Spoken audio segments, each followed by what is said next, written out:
என்னது? வெள்ளாட்டு குடல். இன்னைக்கு குடல் கறி. அப்படியா? வெள்ளாட்டு குடல். ரத்தம் குடல். இங்கே என்ன பண்ணோம்? கழுவணும் சுடு தண்ணி வச்சு. அப்படியா?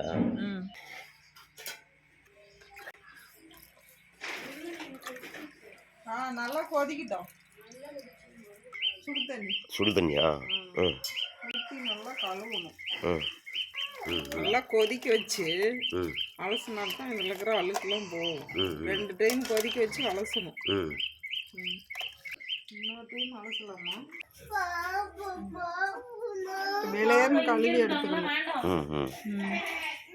உப்பு போட்டு தான் போடணுமா? உப்பு போட்டு வேக வச்சு எடுத்துக்கிட்டு தான் வரணும். இப்போ வேக வச்சு எடுத்துக்கணுமா? இப்போ என்ன பண்ணி வச்சுக்க? என்ன குழம்பு இது? பாதி கிரேவி, பாதி ரத்த குடல் பொரியல். ரத்த பொரியல். இது குடல் குழம்பா? குடல் குழம்பு. மசாலா போடுது. எல்லாம் போட்டு தாளிச்சு விட்டேன். மசாலா போட்டு கொதிக்க வச்ச கிரேவி. ஓ,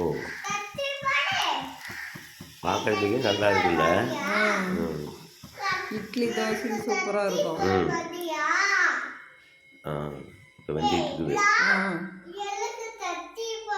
இது என்னது? ரத்தம். ரத்தம் பொரியல், ரத்த பொரியல். அதுக்கு அந்த குடலை போட்டு நல்லா வறுத்து எடுத்துக்கிட்டு அப்புறமேல் ரத்தத்தை போட்டுக்கலாம். நேரம் போய் செட்டு போட்டுணுமாப்பா? போய் செட்டு போட்டு விட்டு அனுப்புகிறேன். சரி, போய் போட்டு விட்டுவாங்க. ஓகே. ரத்த பொரியல் ரெடி ஆகிடுச்சா? ரெடி ஆகிடுச்சு. ஓகே. கிரேவியே ரெடி ஆயிடுச்சு. 8 மணி ஆகி போச்சா? எத்தனை மணி ஆச்சு?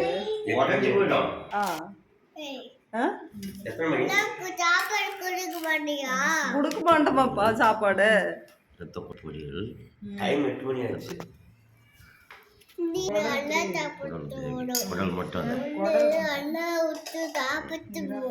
எல்லாத்தையும் விட்டு சாப்பிட்ருவீங்களா? Okay okay done. ஒன்றை விட்டுட்டு சாப்பிட்றோம். எப்படி இருக்குது? சூப்பராக இருக்குது.